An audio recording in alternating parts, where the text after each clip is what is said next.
Hi, I'm Tarik. In a few minutes, I'm going to show you how to save tons of money and hassle on property maintenance. But I want to take a moment to share with you the quick story about how I got to be here today with you. Now, a lot of people have asked why I created this solution and what's the actual story behind all this hard work and dedication. Now, of course, I'm all about eliminating the stress of your property maintenance and repairs. That's my number one goal. But my commitment and dedication to help you focus on building your portfolio instead of managing your property maintenance and avoiding wasting time trying to find contractors goes deeper than that, much deeper. So I want to share with you the story behind this solution so you can understand the reason why I do what I do and why I care so much about your success. So let me tell you a quick story about the time I was trying to fix my backed up sink. Labor Day weekend of 2015. My sink began to back up. So I did what everybody else did at that time.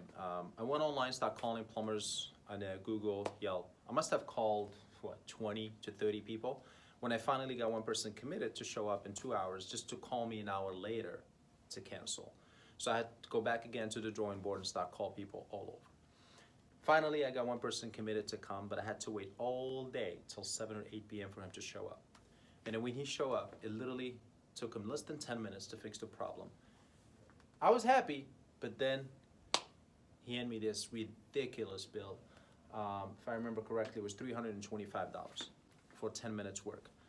Honestly, I said to myself at that time, man, this guy makes way more money than I am with a master's in computer science.